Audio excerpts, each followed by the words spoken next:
Hoje o Conexões debate o audiovisual em Goiás, tema importante no contexto atual do Estado, com a consolidação do curso de audiovisual na Universidade Estadual de Goiás e com fortalecimento das produções feitas no Estado, muitas premiadas nacionalmente.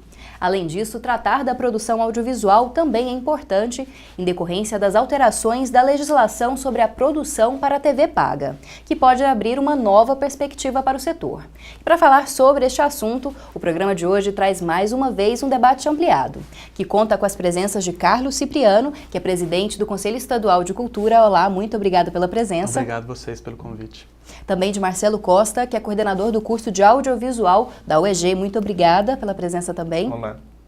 Bom, e a gente conta também com César Kiss, que é produtor audiovisual e faz parte da Amandra. Muito obrigada. Eu que agradeço. Obrigado.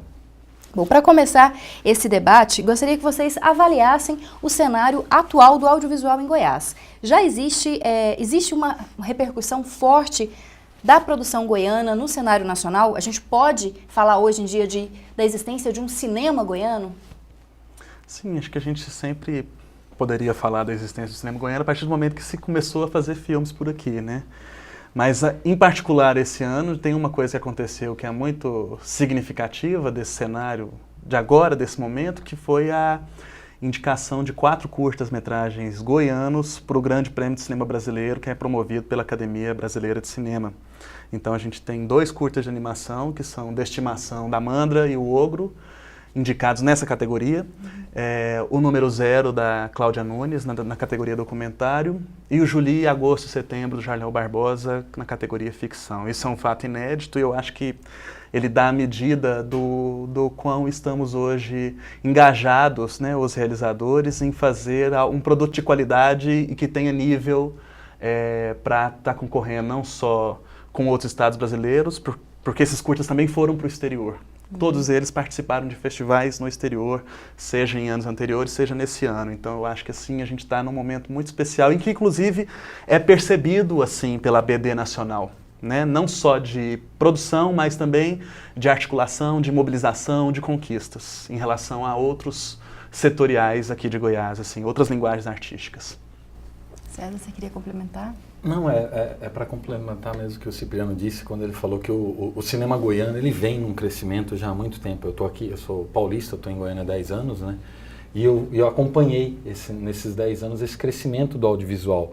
E vi que nos últimos, eu acho que 5 anos para cá, a gente tem tido uma aceitação maior do produto goiano nos festivais audiovisual, vamos dizer assim, tanto nacional quanto internacional. A Amandra mesmo esse ano foi para Berlim, Tóquio, Londres, a gente passou em diversos festivais no exterior, né? Não só a gente, mas como diversos outros filmes, que não me vem agora à cabeça, mas o cinema goiano está rodando muito e o pessoal que produz cinema está muito antenado e querendo produzir para a televisão, de olho na Lei 12.485, que é a do TV a cabo, vamos assim. Conheço diversos projetos de pessoas que têm potencial, são ótimos projetos. A gente foi esse ano para o Rio Content Marketing, que é um evento no Rio de Janeiro para comercialização de produto audiovisual, e a gente viu que a gente tem potencial, não só tem qualidade. O que está faltando para a gente é o Estado alavancar esse potencial nosso, como faz em diversas outras áreas dentro do Estado.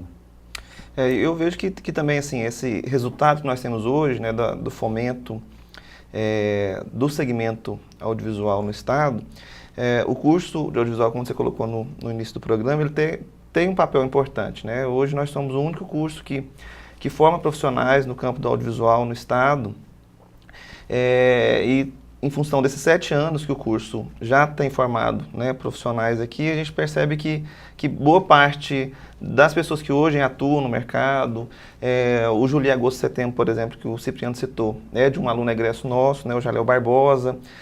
Então nós temos, acho que, colaborado bastante nesse processo, né, de desenvolvimento do segmento audiovisual e do mercado audiovisual em Goiás, né? Na última mostra ABD, durante o FICA, né, a comunidade ligada ao curso teve 6 dos 13 prêmios, entre eles o melhor filme, melhor direção, que foi o filme do Getúlio, que é nosso aluno. Então a gente percebe que o processo de formação né, o investimento em formação ele é muito importante, né, porque ele não garante, mas ele ajuda a dar uma força, né, para o desenvolvimento e para a propulsão dessa área cultural que está assim, né, num momento muito especial. Acho que não só no campo em relação às oportunidades dentro do Estado, mas também em relação à nova lei da TV paga, que hoje ela demanda, né, um profissional qualificado, abre novas possibilidades de produção. Então, nesse sentido, eu acho que o curso teve também na construção desse cenário um papel bastante importante. Bom, nacionalmente a gente vê aí a consolidação de um cinema mais recente fora do eixo de São Paulo, que seria cinema feito em Pernambuco, muito incentivado por políticas de Estado, que já tem nomes, grandes nomes do cinema nacional. O que vocês acham que faltaria para o Estado de Goiás, assim como o César falou um pouquinho em relação aos incentivos, para que Goiás atinja esse patamar também em longas metragens, em produções que são reconhecidas nacionalmente? Para mim? Então, é um pouco complicado a gente comparar o estado de Goiás com o estado de Pernambuco, porque o estado de Pernambuco tem muito mais tradição em cinema, assim como em outras áreas da arte, né? Houve ciclos nos anos 20 e 30 de produção cinematográfica fortes, pujantes, nesse estado que você está mencionando, né? Como é que foi que se chegou a essas políticas de Estado no Pernambuco? Noite, né? Não foi do dia para a noite, nem foi por generosidade de um governante. Né? Foi uma conquista. Por que eu falo sempre da tradição? Porque se existe muito mais pessoas fazendo cinema mais tempo ali naquele Estado, obviamente, sem a briga por uma política que dê sustentação a essa produção, ela vai ser mais forte, lógico, porque as pessoas têm muito mais cineastas de mais idade, de maior peso, como você citou, né? E na relação com o governo eles conseguiram se impor. Né? Tanto que o Fundo de Cultura do Pernambuco, que disponibiliza 33 milhões por ano para o Estado, para o financiamento de toda a cultura, do setor cultural, 1/3 dele, 11 milhões e meio, vai para o audiovisual. Então isso é uma conquista do setor de articulação lá, né? Em reconhecimento a uma trajetória, a uma tradição, né? Aqui em Goiás a gente tem um fundo agora saindo, o governador assinou um decreto na sexta-feira, dia 13 agora, liberando 13 milhões e meio para esse primeiro ano do fundo, né? Já quase no fim do ano, assim.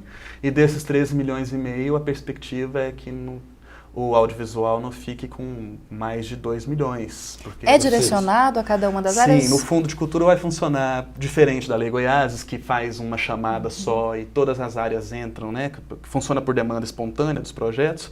O fundo vai funcionar como um estimulador de demandas específicas, né? Assim, o fundo ele vem diferente de uma lei de incentivo, ele vem para descentralizar os recursos, quer dizer, fazer uma distribuição territorial e também uma distribuição setorial, de modo que haja algum equilíbrio entre as áreas da cultura. E por isso que nós não temos ainda, não podemos falar de uma política de Estado consistente para o setor do audiovisual, porque ainda é pouco. É pouco porque é pouco a grana que está sendo liberada para o fundo. 3 milhões e meio parece muito, mas se você for considerar todo o contingente, todas as áreas, todos os municípios, é nada. Esse dinheiro vai ser partido, não vai ficar muita coisa para nenhum segmento. Posso estar enganado, a gente está meio até que na contramão dos outros estados, né? Enquanto, como você citou, Pernambuco, 1/3 da verba do fundo vai para o audiovisual, porque ele é a sétima arte, né? Mexe com todos os setores, vai estar o pessoal do teatro atuando nos filmes ou nas séries de televisão,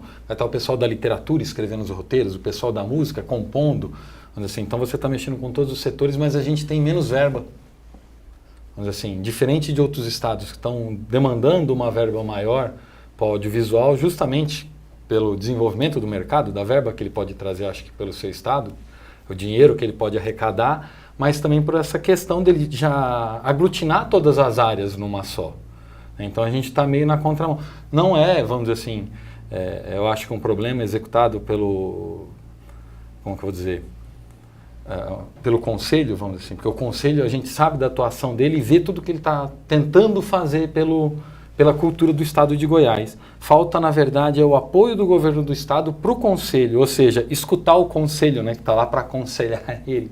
Eu acho que não falta esse diálogo, não na parte de vocês, mas pela parte do Estado. Escutar qual que é a demanda que vocês têm visto nesses anos de trabalho de que a cultura goiana está precisando.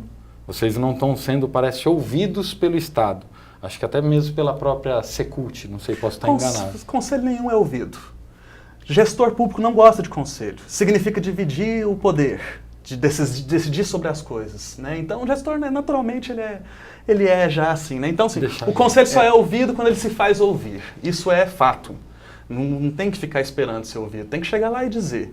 E quando chega lá e diz, normalmente, dependendo do jeito que você chega, porque eu costumo brincar que às vezes parece que o governo tem muita cera no ouvido, então você tem que pegar um megafone para ele te escutar. Mas a gente que tá envolvido no segmento cultural, percebe que a gestão do Carlos Cipriano, à frente do conselho, até por ele ser indicado pela sociedade civil, não por ser um indicado do governo, existe uma militância que é muito própria dele, né, e da história que ele tem construído junto à BD e também junto ao Conselho. E é claro que essa questão de não haver um entendimento dos gestores em relação ao segmento audiovisual como uma área dentro da cultura que é capaz de promover um desenvolvimento mais amplo do segmento cultural, como o César Kiss colocou agora, justamente por envolver outros segmentos da cultura e por haver um processo, né, de desenvolvimento que está muito ligado à questão do desenvolvimento econômico também no segmento cultural. E existe ainda um ranço muito grande quando se fala nas relações entre cultura e mercado, né? Até conversávamos um pouco sobre esse assunto aqui enquanto aguardávamos o começo do programa. Existe ainda, né, no segmento cultural, um ranço muito grande quando se trata dessas relações mercadológicas dentro da cultura. Né? E por mais que um produto cultural ele seja autoral, ele seja artístico, dificilmente ele consegue se desenvolver fora desse entendimento mercadológico. Né? As próprias ferramentas que nós temos hoje de fomento público, elas passam por esse olhar.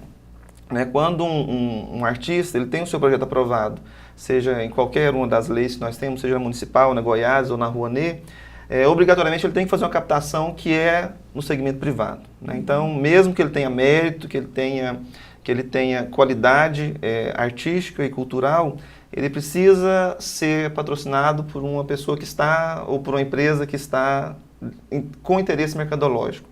Então, na verdade, pensar o segmento cultural como um todo e o segmento audiovisual sem também ter um olhar além da questão autoral e artística, mas também em como o mercado se desenvolve, como ele está organizado, é fundamental para que nós possamos ter artistas, né, e realizadores audiovisuais sendo remunerados dignamente, pessoas que trabalham e vivem desse fazer cultural. Né? E o segmento audiovisual, do modo particular, ele tem isso mais próximo de si. Né?